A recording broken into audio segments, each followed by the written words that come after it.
All right, so um, live. Um, so I'm not sure if any of you have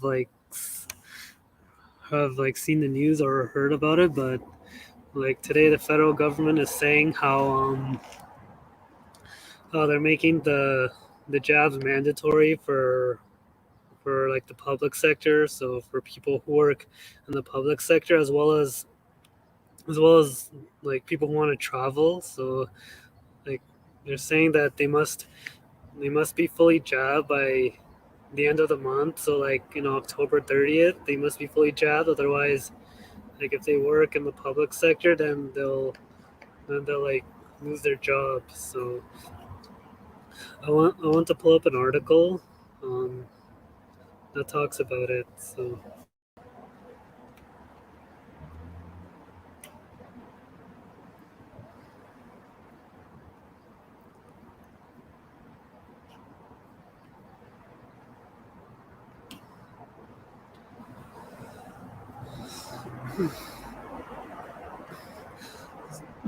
here it says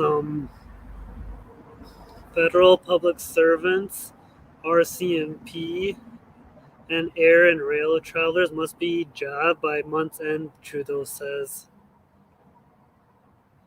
So here it says all would-be travelers must be fully jabbed by October 30th to board planes, trains, or marine vessels.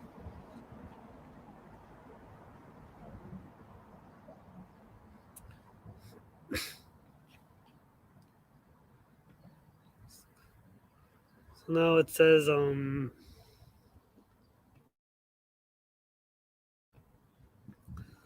that um, Prime Minister Justin Trudeau unveiled his government's mandatory jab policy today, a mandate that will require public servants to either get their shots by month's end or be forced into an unpaid leave of absence. All would-be travelers must also be fully jabbed by October 30th before boarding planes, trains, or marine vessels.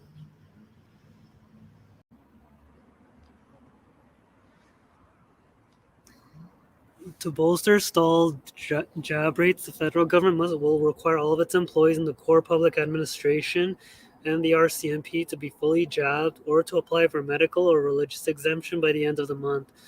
Federal contractors like cleaning staff must also be fully jabbed to gain access to government buildings. The estimated 267,000 employees covered by this policy must report their jab status by October 29. If employees still haven't had their shots or received some sort of accommodation under the Canadian Human Rights Act 2 weeks after that date, they will face disciplinary action that could ultimately cost them their job. A senior government official said at a technical briefing with reporters ahead of Trudeau's announcement. Unjabbed employees will be barred from going to work, either in person or remotely, and they will be put on administrative leave and denied pay. A senior official said these employees will not qualify for employment insurance benefits. Wow. So if you work in the public sector and you decide not to get the job, then you'll be like terminated without any pay, and you'll also like be denied employment benefits, employment insurance. So these travel measures, along with mandatory shots for federal employees, are some of the strongest in the world. Because when it comes to keeping you and your family safe, when it comes to avoiding lockdowns for everyone, this is no time for half measures, Trudeau said. So,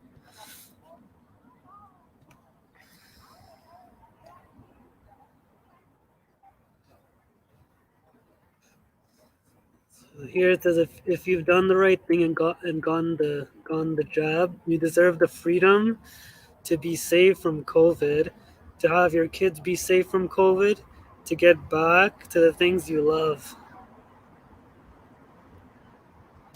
The employees who fall under this mandate will not have to produce their proof of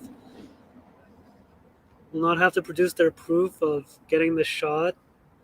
Um, so the employees who fall under this mandate will not have to produce documents of getting the shot. Instead, it, it, it essentially relies on an honor system. Employees will have to sign an attestation form certifying that they've had the necessary shots. These attestation forms will be audited, and managers can ask for proof of getting the shot at any time. Lying would mean disciplinary measures would be taken. It's consequential for an employee to lie. It's consequential for an employee to lie, a senior government official said, adding that a false statement would breach the values and ethics code for the public sector and could result in termination. Here it says federally regulated industries. Starting on October 30th, all employers in federally regulated air, rail, and marine transportation sectors will be required to implement mandatory job policies for their organizations. After a short phase-in period, these companies will be required to guarantee their employees are fully jabbed. Un, Unjabbed workers will be forced off the job. All airline and airport staff, including people who work at restaurants or retail stores in the post-security area, must be fully jabbed. All employees of federally regulated railways, including rail crew and track employees, must have their shots. Marine operators with Canadian vessels must also ensure their workers are jabbed. So other Crown corporations, including Canada Post and CBC Radio / Radio Canada, um, and government entities like the House of Commons and the Senate will be asked to mirror the same policy, but will have to do it under their own governance and authority framework, an official said. The acting chief of the defense staff will also soon issue a directive requiring shots for members of the Canadian Armed Forces. As of October 30th,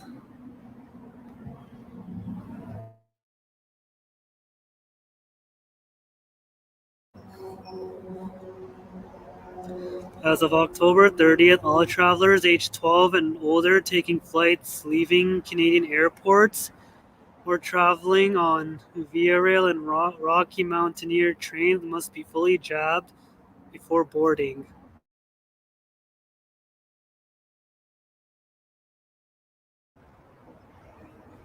Marine passengers on non-essential passenger vessels like cruise ships must also complete the jab series before traveling. For the vast majority of people, the rules are very simple. To travel, you've got to have taken the jab, Trudeau said. Um, well, well, I just added that part. So, if you haven't gotten your shots yet, but you want to travel this winter, let me be clear. There will only be a few extremely narrow exceptions, like a valid medical condition.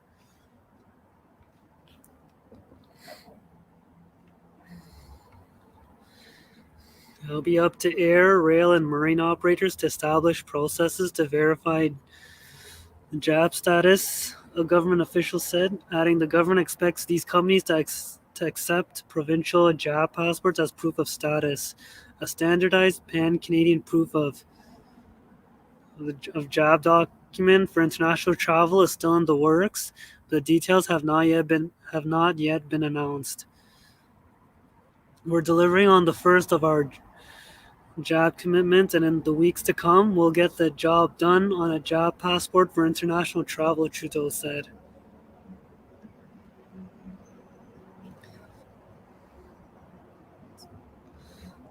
Here it says the National Airlines Council of Canada, the lobby group that represents Air Canada, Air Transat, Jazz Aviation, and WestJet, said Wednesday it supports mandatory jabs for employees, but it's concerned about the government's tight timeline for verifying the jab status of all air travelers. While we are committed to effective implementation, it is imperative that the federal government quickly develop a standardized and digital proof of jab for air travel, the industry group said in a statement, adding that it wants the government to do away with mandatory pre departure COVID 19 testing now that all passengers must be jabbed to fly. Yeah, and yeah, those COVID 19 testing. So, yeah, in Canada, I think you have, like, to come to Canada, I think you have to take like two or three of those, like, COVID tests where, you get a swab, like, put into your nose. Um, like there's been courts in Europe that have ruled that these like COVID tests, these like PCR swabs or rapid tests, like the court, I know like the courts in Europe have ruled that they're like unlawful and unconstitutional as well. So like I know Portugal was one of the first countries to say that that the PCR swabs were like unconstitutional. Um, so like why, why the fact that they're still like doing these COVID tests is beyond me. As they don't help with anything. They don't help in detecting the disease, and it's also like you're having a medical procedure done on you like against your will, like without your consent. So I don't know why they're still in Canada, why they're still doing like these like rapid tests and these PCR swabs, as they don't really do anything. And even the creator of the PCR test said that like the PCR doesn't like doesn't help in detecting diseases. So I don't know why they're using this PCR test to even like de- detect a disease. So and then it says we are urgently looking forward to immediate engagement with officials on the implementation details and proposed regulations, including the abilities of government agencies. Stephen Jones, CEO of discount carrier Flair Airlines, said he fully supports the new rules. It's a step towards a recovery that all Canadians are sorely looking forward to, and above all, this action will protect our customers, their families, and our communities, Jones said in an email. So, next one says measures aimed at job holdouts. To qualify as a fully jabbed traveler, a person must have received a full series of a Health Canada approved COVID 19 jab. A combination of approved shots is also acceptable. Well, actually, like in some countries, they don't they don't accept like if you've taken like if you've taken like two different shots, like for example, one from Pfizer and the other one from Moderna, then like some countries, I think they have rules where they don't accept that. Where like if you take like two different like jabs, so apparently here in Canada it's okay if you take two different like doses of that. So, but in other countries, like they have rules where they don't accept people where like they won't accept people if they've taken like two different like doses of the COVID jab. So, like if a person were to take like one like Pfizer and then another one Moderna, then they might not be allowed to enter another country because they have rules against like this against like mixing jabs or blending the jabs. So, um,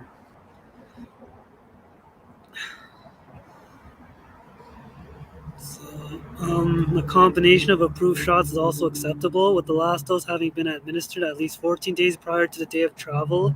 A government official said that there will be a short transition phase to allow travelers to show a negative COVID 19 molecular test result instead of proof of getting the shot up until November 30th. So,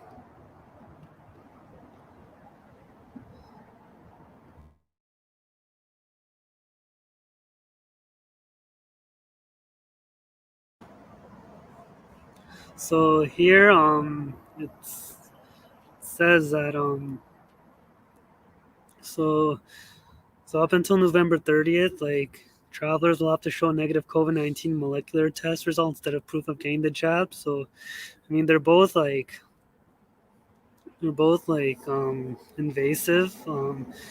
They're like I would even say they're both like unconstitutional as well, as people are forced to like take take them. Otherwise, they won't be able to do anything. So like both the molecular test and the proof of job, like they're both like unconstitutional. But here in Canada, like the government's like trying to push this stuff. So then it says the plan comes as public health authorities are urging jab holdouts to get a shot to curb a deadly resurgence of the virus in some provinces.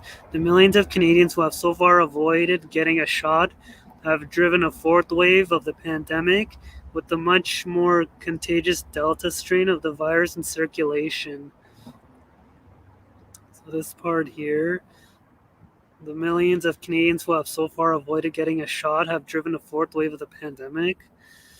Well, the government and media are saying that it's people who haven't taken the shot that are causing this fourth wave. But like later on, I'm gonna show like another like article that sort of like explains how this part is like false. So I'll finish reading this, then like later on I'll like pull up another article that'll explain like why this part isn't true.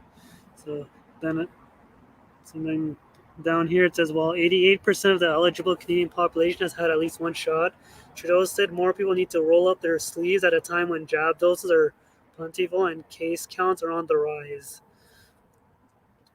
Based on a CBC News estimate, there are still more than 4 million people over the age of 12 who have chosen to forego a shot altogether or to wait for a later date. Jab mandates work, Deputy Prime Minister Chrystia Freeland said, adding that some of the unjabbed are not firmly opposed to the shot but simply need a nudge to get them to take this action. There has been a reported uptick in jab rates after some provinces announced that proof of proof of getting the jab will be required for those entering non-essential businesses such as bars or restaurants. These mandates will push us to a higher enough degree of um, of getting the jab so that our economy can continue to be open and our kids can go to school, Freeland said. Well, the economy in Canada is pretty much like shut down, and um, in Canada we've also like the economy in Canada has been like struggling for quite some time. So like with COVID, it's only like gone worse. So because like before like 2020, we had like the Canada had like the highest unemployment rate in the G7. So now it's only gotten worse with these lockdowns.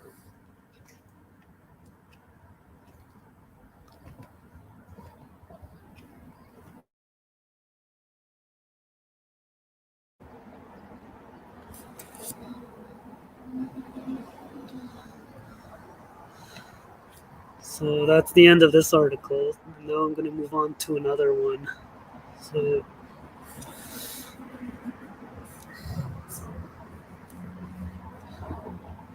So there's another article that's like related to the job, but this time it's about like university.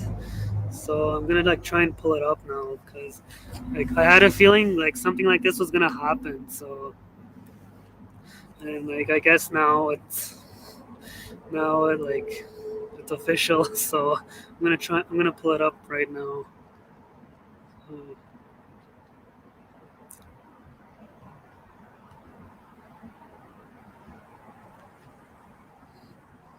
So here it says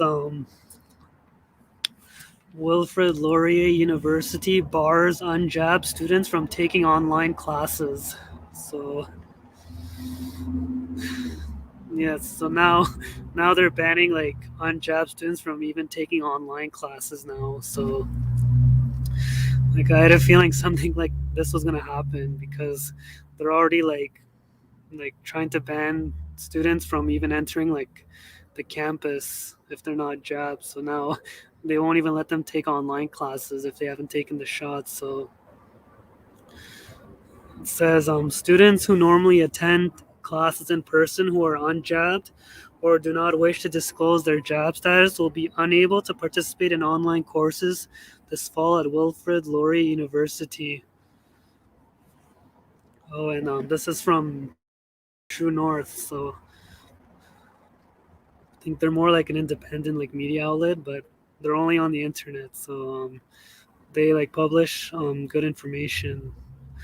So I suggest like you start reading like these types of websites to like get your information instead of the mainstream media. So um, now it says the university instructed students who do not plan to get the jab to contact their academic advisors. Um, Students are required to disclose their jab status by October 8th. Under the new rule, those who refuse will face a wide range of consequences, including being unable to go on campus, being deregistered from in-person fall classes, having access to My Learning Space suspended for fall term courses, and being unable to participate in winter courses. The only students who are not required to upload their job status are those enrolled in fully online degree programs who do not visit campus. So there's like one exception there, but I'm sure that doesn't apply to many. So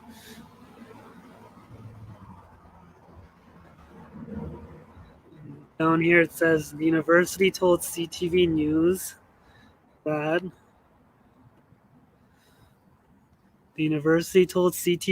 that they crafted this job policy by following the guidance of Ontario's Chief Medical Health Office of Health,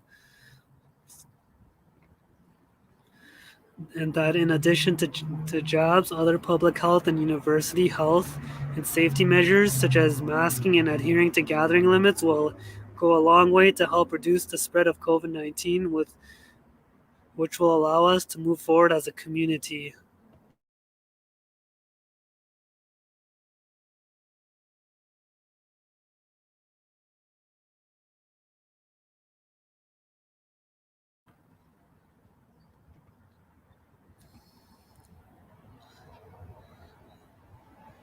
A spokesperson for the Minister of Colleges and Universities told CTV News colleges and universities are autonomous legal entities fully responsible for both academic and administrative matters, and that they are responsible for their own compliance and implementation of public health measures.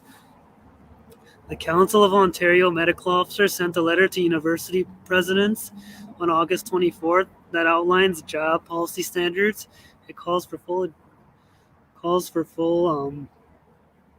the full job of all individuals on campus, with the rare exception of those individuals who cannot be jabbed due to permitted exemptions. And, and then it says the University of Toronto is also asking in-person students to get jabbed, but makes no mention of a jab policy for online students. Similarly, York University plans to ban all unjabbed students from returning to campus. I wouldn't be surprised if if U of T or York like follows what Wilfrid Laurier did in banning people from even taking online classes if they haven't taken the shot. So um, yeah, I wouldn't be surprised if the other universities follow suit with with what Wilfrid Laurier is doing. So and then it says Wilfrid Laurier University's announcement comes after Royal University axed the jab mandate for an online student after facing legal pressure from the Justice Center for Constitutional Freedoms. MRU originally emailed an exclusively online student warning him that even though his classes aren't on campus, he had one day to upload proof of getting the jab or face the risk he may be deregistered from classes. However, after the JCCF threatened the MRU with legal action if the university proceeded with deregistering the student, the MRU backtracked on its decision. The entirely unnecessary requirement for online students to disclose their their whether they've so that the entirely unnecessary requirement for online students to disclose their job status is indicative of the irrational abuse of power public authorities are exercising in the current atmosphere of pandemonium.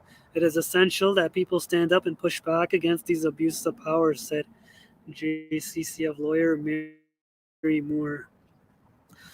Yeah, she's not wrong because pretty much doing anything unless you take the jab. So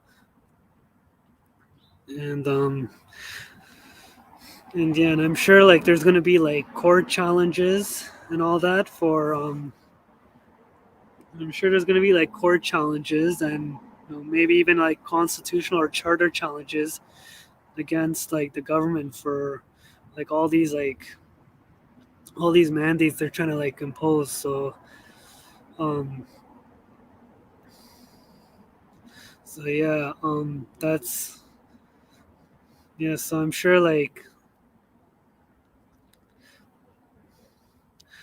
yeah, so I'm sure people like aren't gonna have any of this. So I'm sure like they're gonna start like taking like legal action if against things like this if they've had enough. So um, yeah, and that's I think that's the end of the article. So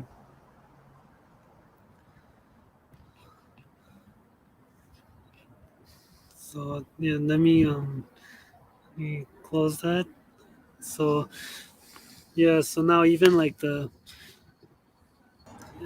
yeah, so now even the schools they're trying to like push this all this unlawful stuff as well. So now they're even banning unjob students from even taking online courses. So like it's only like gonna get worse. It's not gonna like it's only gonna get worse from here because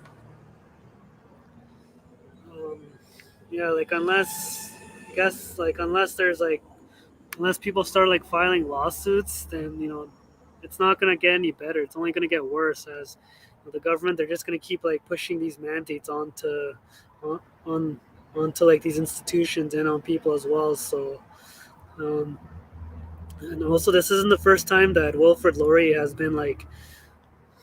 like caused controversy as like 4 years ago I think um they I think um they had to like issue an apology to like a teaching assistant an assistant teacher because apparently she um I'll try to like I'll try and bring up the article because I know like this was like from 4 years ago and it involves Wilfred Laurier. So and it's not the first time they've been involved in like in controversy. So I'll try to pull it up.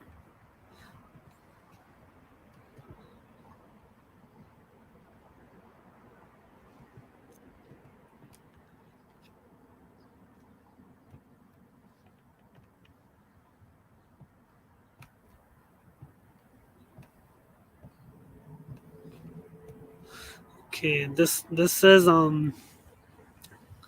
Laurier University issues apology amid censorship controversy. So this is like from 4 years ago. So it says Wilfred Laurier University officials have offered one of their teaching assistants an apology for the way they handled a complaint surrounding her tutorial.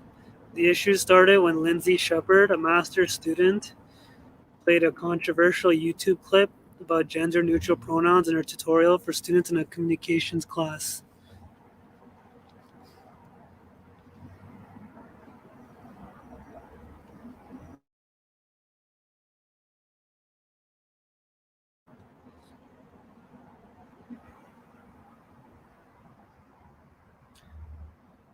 The clip the clip featured Jordan Peterson, a University of Toronto professor who infamously refused to use gender pronouns other than he or she. Shepard said the video was meant to start a debate in our class, but university staff said it created a toxic environment for transgender students and accused her of being transphobic.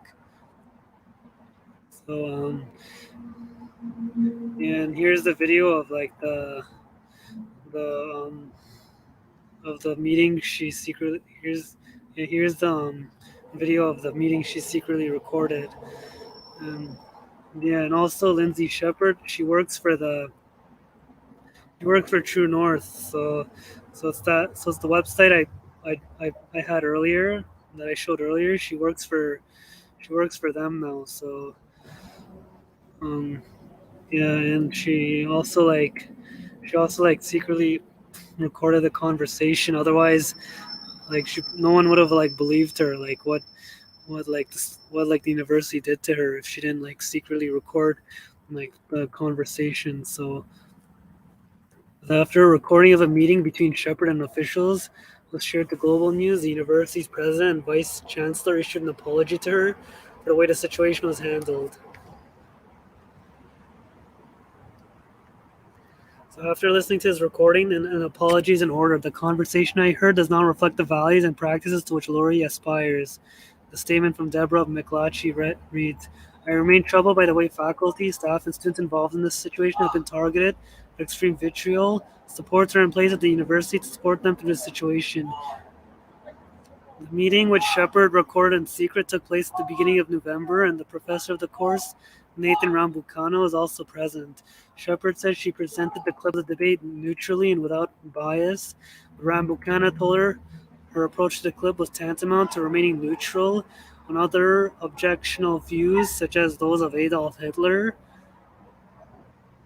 She was told that she should have provided more background on Peterson's views, including his connections to the alt-right and Canada's rebel media, and condemned him. Jordan Peterson, he's a he's a clinical psychologist at the University of Toronto. I don't think he's a political person, but he just I think like maybe people like who have like who lean to the right, maybe they agree with stuff he talks about, but he's not. I don't think he's like involved in politics or anything like that. So yeah, like this part, I don't think this part is true. That part isn't true. He's not like he's just like a he's just a clinical psychologist. He's a professor of he's like a clinical psychologist at the University of Toronto. So I think that last part, I think is this part here. I think is false. So this is Rambucano also apologized in an open letter to Shepard. Also posted online on Tuesday for those remarks. This was obviously a poor chosen example. I meant to use it to drive home a point about context by saying here was material that would definitely need to be contextualized rather than presented neutrally.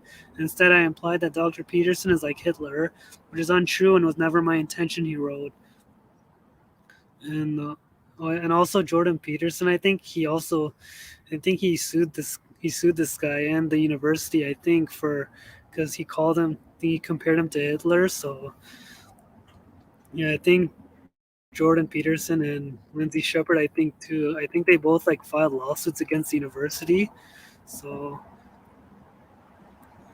yeah, I know Jordan Peterson filed his lawsuit because this professor Nathan Rambucana, he compared him to Hitler. So which was like defamatory. So that's why Jordan Peterson, like I think, sued him and the university for that. Then it says he also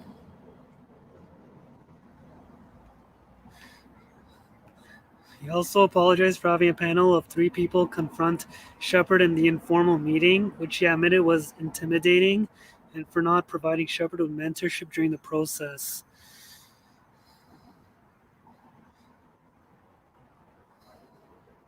And Laurier University should be so fundamentally embarrassed, lawyer Howard Levitt. So here's a video of a lawyer saying they should be embarrassed. and not also prioritizing my mentorship role as a course director and your supervisor. I didn't do enough to try to support you in this meeting, which I deeply regret. The school is creating an independent task force to look into the situation along with a review of their processes. So Wilfred Laurier, teaching assistant, says university censored her for showing clip on gender pronouns. Support for both sides. While many have spoken up in defense of Shepard, there is support for both sides of the argument. Mae Friedman, an associate professor at Ryerson University School of Social Work, said that when discussing sensitive topics like transgender issues or a person's preferred pronoun, we have to be mindful it can be personally hurtful to people. I think there is academic freedom and that there's harmful and hurtful material, and I don't think that has any place in the classroom. She says that she would not hold Shepard accountable, though, because teaching assistants are generally not given a lot of training. I don't think that this is something that this individual deserves to be demonized over, but I think that the whole conversation at the same time needs to be shut down. So yeah, this was like from 4 years ago when Wilfred Laurier ended up like bullying this like teaching assistant Lindsay Shepard for like for like just for like showing a video of Jordan Peterson, I guess discussing like gender pronouns and all that. So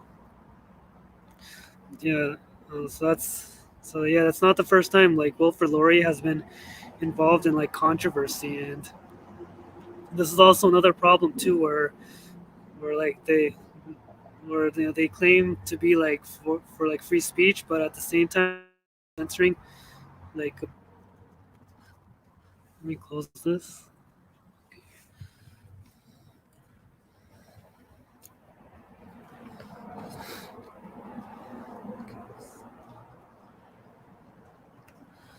So So now I want to share another like article. So this time it's about the jab. So I'm gonna try and pull it up now.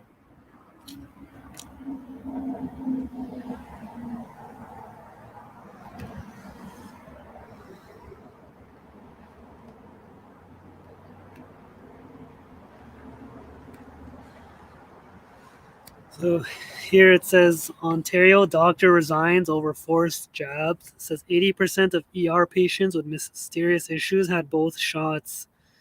So Dr. Roshani Killian asked the hospital system CEO some tough questions about unethical behavior, and he deferred to the government. So yeah, this was the article I was talking about earlier, and when I had the CBC article up about like how how they were saying like how it's the unjabbed people. So this article is gonna like sort of like debunk what CBC like said about the unjabbed causing the fourth wave of the pandemic, as they like to call it. So here it says Dr. Roshani Killian recently resigned as an as an emergency room and family practice physician due to her concerns that the Ontario health system and Grey Bruce Health Services crossed ethical lines throughout the pandemic. In a virtual meeting that included GBHS CEO Gary Sims and other staff members, Dr. Killian asked Sims a series of questions about what she believes is unethical behavior on behalf of the Ontario health system at all levels. Sims appeared to be unprepared for difficult questions pertaining to the ongoing rollout of jab mandates and jab segregation restrictions the Ontario health system is championing. Well, of course, it probably means that he did something wrong, or like he supports like these mandates. So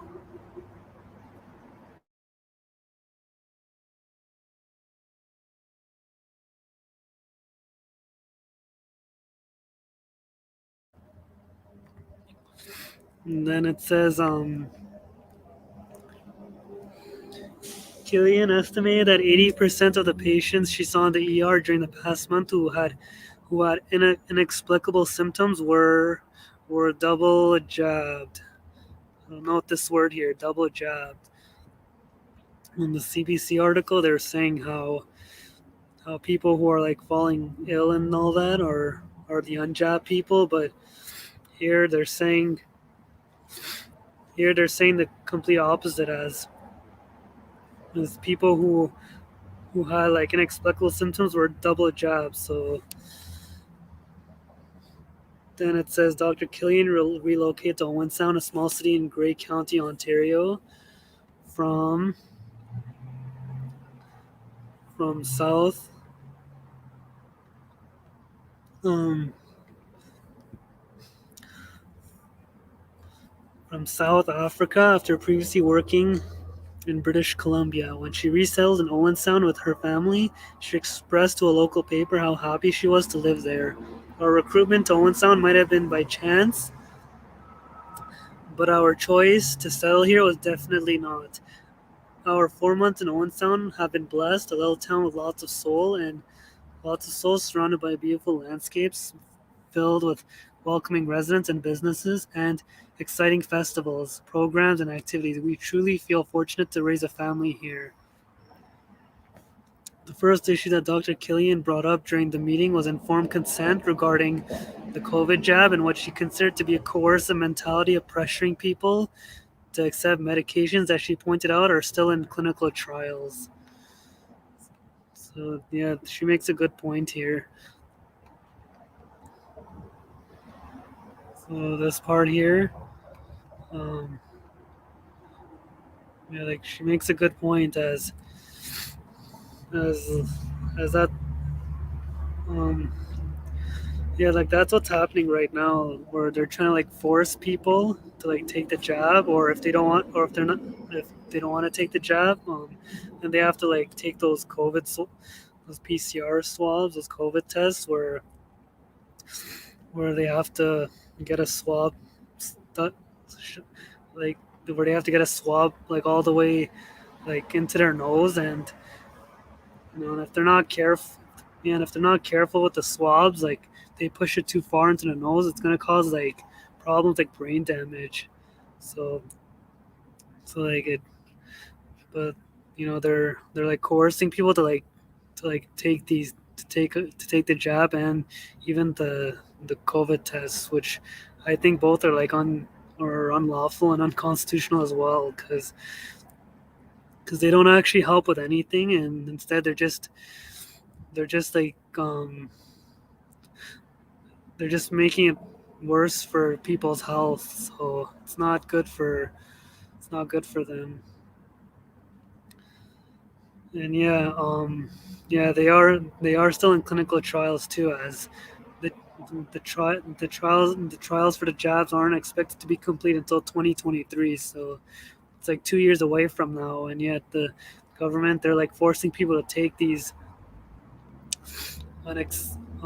experimental shots, which yeah, like there should be like, yeah, like if it wasn't for like these emergency orders, or if it wasn't for these emergency orders, like they wouldn't be like forcing people to take these like experimental shots in the first place. So that's another problem. Then it says GBHS administrator did not answer a question directly, but instead passed the buck to the provincial government and stated they do not have oversight or input regarding consent mechanisms presented to patients. Killian added that having more input into what patients are consenting to is something that GBHS should consider, especially in light of enacting the government recommended jab mandates with their own staff. Referring to informed consent and mandating experimental jabs that have been linked to thousands of deaths and injuries, Sims explained that because of the pandemic, certain procedural normalities will not take place. So here it says referring to informed consent and mandating experimental jabs that have been linked to thousands of deaths and injuries.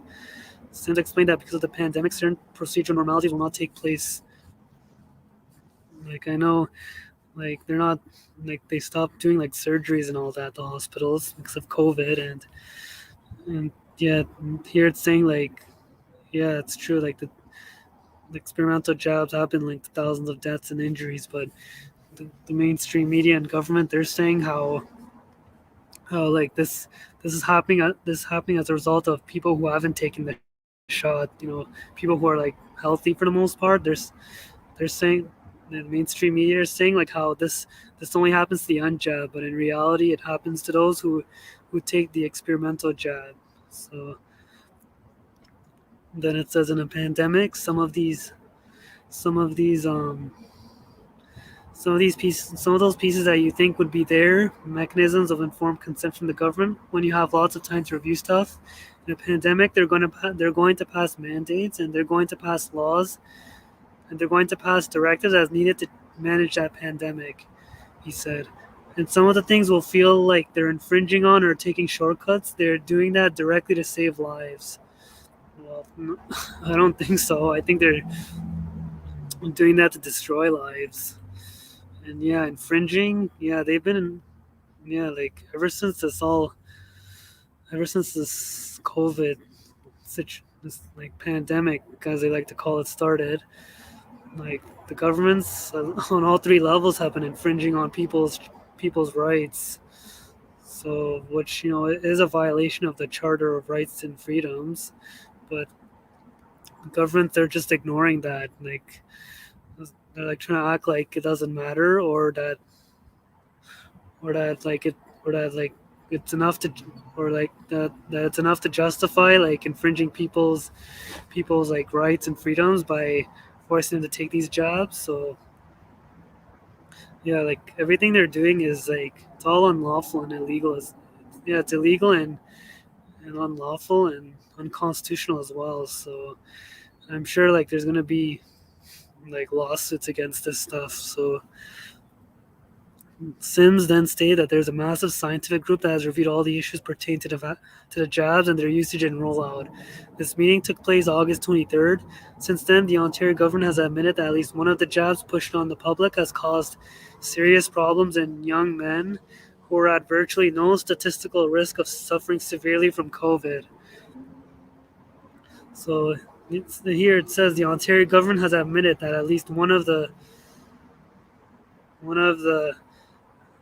jabs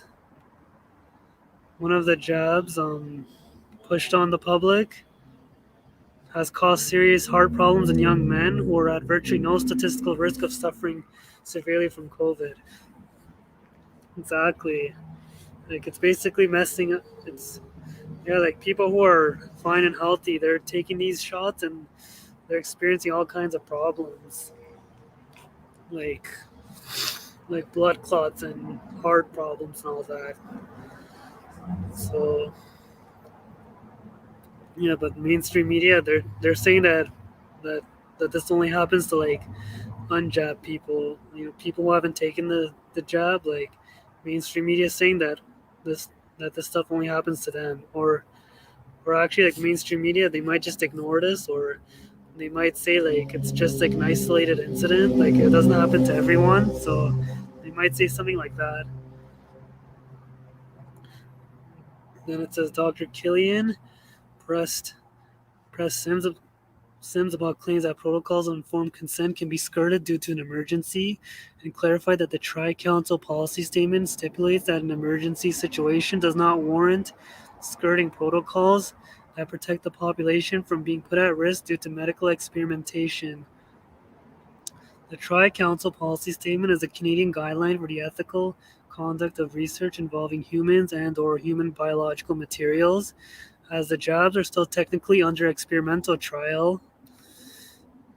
So note this part here. Because they're experimental shots, there's no data like as to whether they actually help with whatever they're supposed to help with, and so and and yeah, and basically anyone who takes the jab, like they are like the experiment or the test subject. So like people really need to understand that, because many think that many don't like realize that, and they think that just because the government is like telling you to take it, like they think like that it's safe for them, and that that's gone through all the trials and all that. But in reality, like it's not. That's the complete opposite. So what does it say? And then it says it was Killian's opinion that the ethical framework is being ignored. Thus, health workers and citizens are being forced to take something against their will that is not proven to be safe or effective in the long term as a result of the jab mandates. Yeah, that part is that's true. Yeah, and if they don't, and depending on the workplace, if they don't take the job, then they end up getting fired. So yes, like in the healthcare, if they don't take it, then they'll get fired, and I don't think they'll even get any severance pay for it. But in the private sector, if you get fired for not taking the job, then your employer would have to pay you like full severance pay for that or compensation. So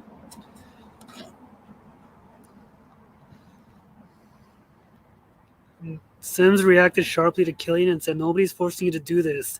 You have a right to say no, but the reality is the government has the right to say that you're not employed." Do they? I don't. Well, it depends if it's the public sector, maybe, but definitely not in the private sector. When the law looks at it, the law is saying you have the right to do it and enforcing job mandates, he added.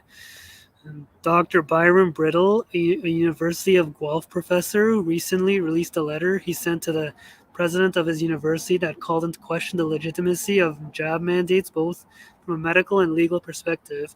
He stated in the letter that he's confident there will be lawyers willing to test this in court. Yeah, so Dr. Byron Brittle, he's a viral immunologist from the University of Guelph, and he's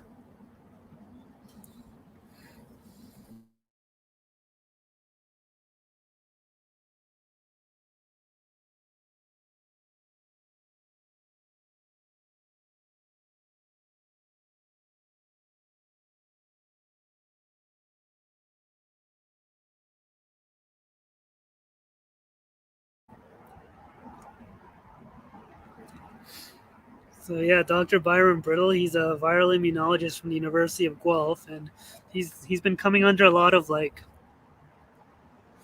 he's been coming under a lot of like fire, or he's been getting a lot of attention because he says that he's not like anti like jab, anti like the anti jab, but he says like these COVID jabs are not like tested properly, and that they're they're like causing all sorts of problems to people who take it, like heart inflammation and like blood clots and all that. And he's I think he's also like had to endure like harassment and all that from his workplace, I think, because he works in the university. So but even though he said that the university like supports him, he says like he's been getting a lot of like harassment from, I guess, the public, like people, and like even those like in his workplace as well, because he's like trying he's like he's like trying to like expose the problems with these like jobs, and and yeah, and he's like I think he's given like lots of interviews as well, like explaining this. So yeah, like he's gotten a lot of attention for it. So then it says Dr. Killian asked a final question in the virtual meeting about the claims that Sims and others at GBHS have made about the majority of COVID associated case in the region being among the unjabbed. So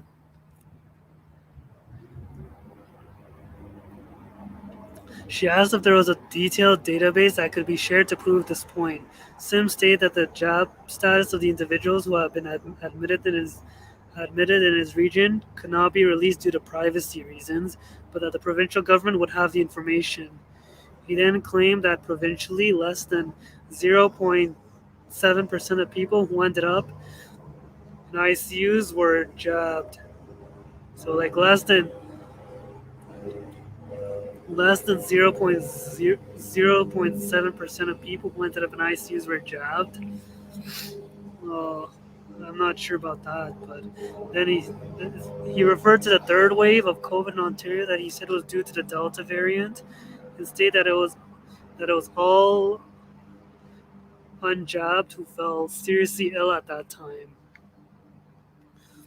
So, same thing. Well, CBC was saying the same thing too, where in the article I showed earlier that it's the unjabbed people who are causing the fourth wave, as they like to call it, of the pandemic. Now this guy is lying too, saying how it's all unjabbed people who fell seriously ill at that time. Well, if it is like unjabbed people, then it's probably because of like the jab shedding, where people have taken those experimental COVID shots, where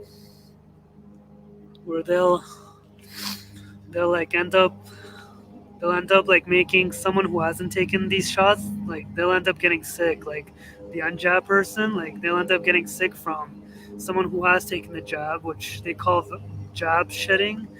Yeah, like shedding. So maybe it's something like that, but i don't i don't think it's I don't think it's all unjab people who are in the hospitals. So the third the third wave in Ontario is reported to have happened in April and May.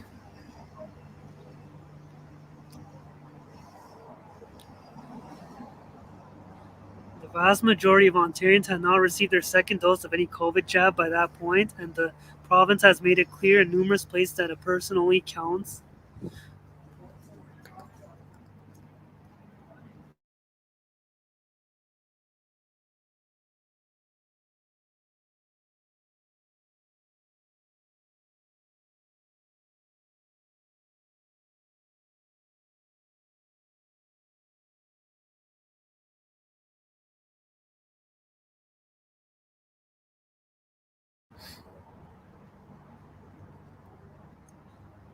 So the the vast majority of Ontarians have not received their second dose of any COVID jab by that point, and the province has made it clear in numerous places that a person only counts as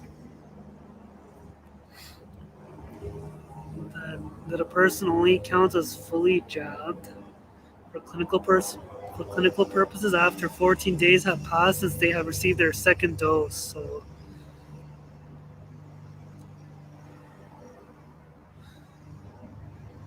yeah, so unless, well, actually, with the booster shots and all that, then I don't think they'll be considered fully jabbed even after the second dose. So, uh, during the month of May in the Grey Bruce region, there were a total 3 confirmed hospitalizations with COVID-19. 5 people in the region died that month with a COVID positive diagnosis, and 2 of the deaths were residents who died outside of the county. Sim said on the call that a minimum 80% and up to 97% of ICU patients with COVID across the province were unjabbed.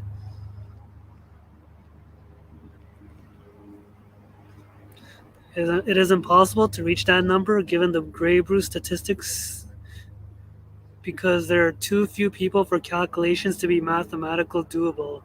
It's mathematically doable.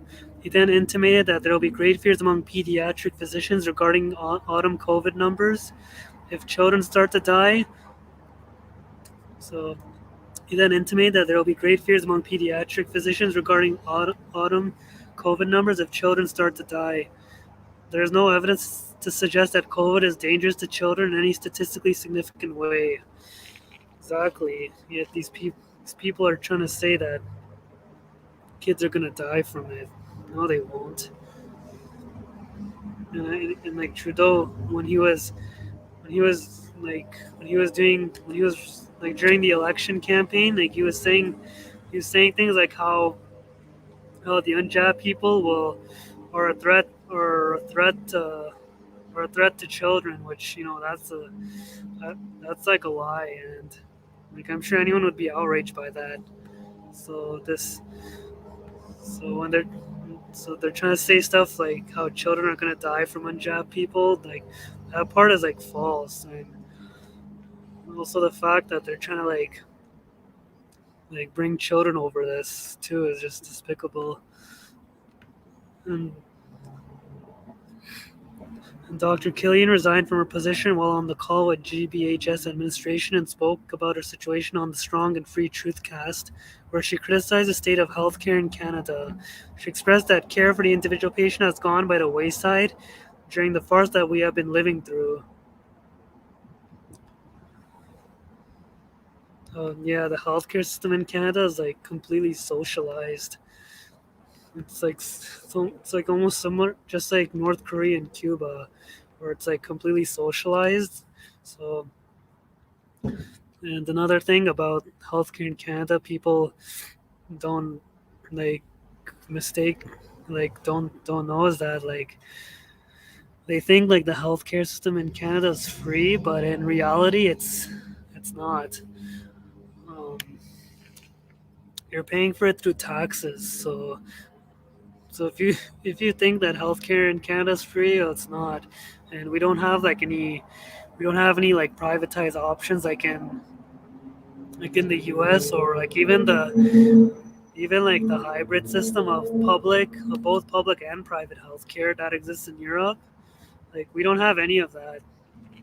And so like the healthcare system in Canada has been like suffering like for like a while now. It's not only like with COVID.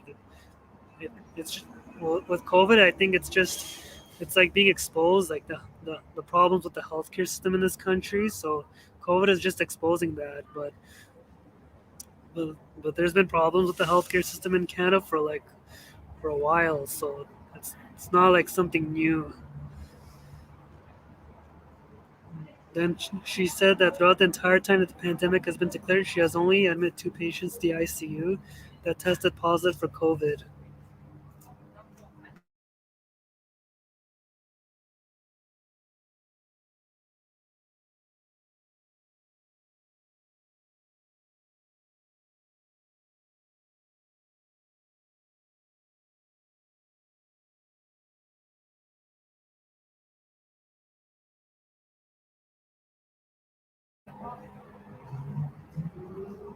She said that throughout the entire time that the pandemic has been declared, she has only admitted 2 patients to the ICU that tested positive for COVID. She then clarified that this did not mean they were in the ICU due to COVID, but only that they had tested positive. She stated that her emergency department was dead throughout all the declared waves of COVID and that she took pictures of the official numbers to prove that they had nothing to do with lack of patients.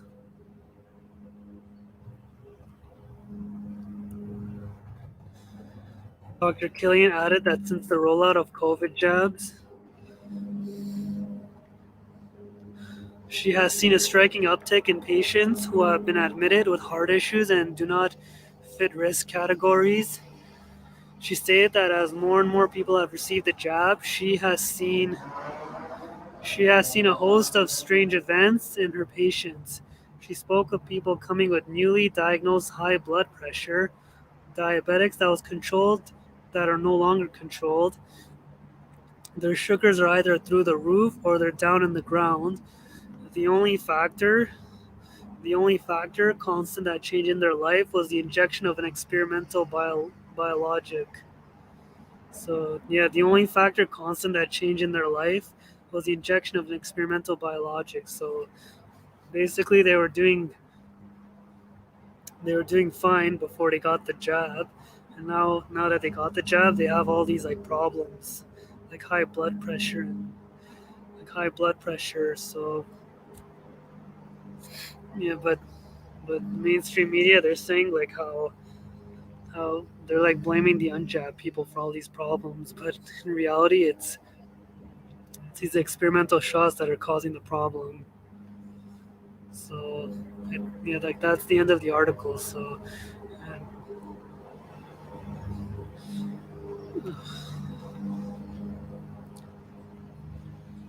and yeah, there's also like one more article I want to pull up as well, which is about the jobs like being mandatory in the public sector. So yeah, I want to pull up another article. So about this whole like about these jab mandates.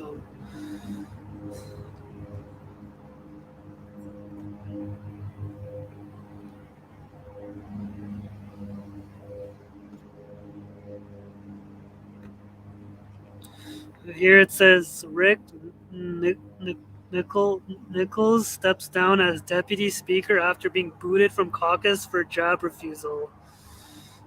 So now, like even people in the government are like being are being like fired for not taking the job. So um, MPP Rick Nichols announced on Tuesday that he's stepping down as deputy speaker after he was booted from the Conservative caucus in August for refusing to be jabbed for COVID-19. Nichols, who represents the Chatham Kent Leamington riding, now sits as an independent MPP. The government attempted to force me into getting the job or be removed from caucus. Sticking to my values and my principles, I refused to get the job, he announced Tuesday. So the government made good on their threat by removing me from caucus and prohibiting me from running in the 2022 election. So he can't even run for re-election. So he's basically done. So, as a result, I am announcing that I am stepping down as the deputy speaker and chair of the committee of the whole house. While Nichols stood by his decision to refuse the job, he said, "Let me be clear. I am not an anti. I'm not an. I'm not an anti. I'm not anti-job." Well, I think most people, I think most people aren't like anti-job, but like but like they want but they support like freedom of choice and all that. And many of them are aware that these COVID jobs, like they don't actually do anything for, they don't actually like do anything for your health. All they do is just like give you more like they just give you more health problems, and it just makes your like health condition even worse. These jobs, so people should not be penalized for their choice to either get jabbed or not to be jabbed. Yeah, so even people in the government are. This guy's an MPP too, so even he's lost his job over his refusal to get the job. So yeah, people should not be penalized for their choice to either get jabbed or not to be jabbed. So well, they're giving you like, well, when it comes to getting the job, they're sort of like giving you an option as to which job you want to take. But if you don't want to get the job, then you're pretty much like ostracized, and everyone just, and everyone thinks that you're a super spreader, and that that non-jobs are the ones causing like the illness and all that. So and then on Monday, in Ontario NDP leader Andrea Horwath called out two of the province's 70 progressive conservative representatives for obtaining medical exemptions for the COVID-19 jab. Horwath called it statistically curious that exemptions are supposed to be extremely rare, yet two of 70 conservative members, Lindsay Park and Christina Mittas, obtained them. The government announced last week that Park, one of Premier Doug Ford's caucus members, had been stripped of her parliamentary assistant role for misrepresenting her COVID-19 job status.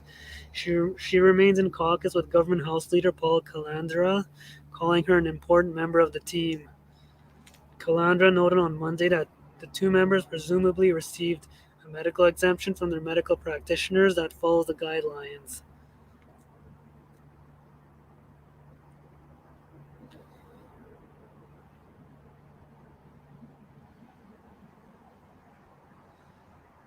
And also here it says City of Toronto staff facing 6 weeks suspension, layoffs, and not fully jabbed. So yeah, like in the public sector, government's really like pushing it, like forcing people to get this job. Otherwise, they'll be like they'll be fired. So let me close that.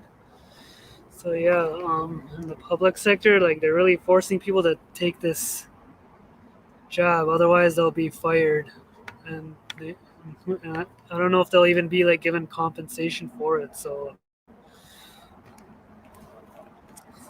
yeah, if yeah, like if you think like it's about your health and safety, then I really suggest you think again because like many people like in the hospitals right now or those like who have taken the shot and like and most likely with like who most likely now have like permanent like health problems, so like heart, yeah, like they have health problems like heart inflammation and blood clots, so from taking these jabs. So but the mainstream media, they're saying like how it's all how like all that's only happening to the unjab, but in reality it's actually the opposite. So yeah, that's like yeah, that's a lot. I had to like show today. So yeah, yeah, that's pretty much everything. So yeah, like now I'm gonna sign off now.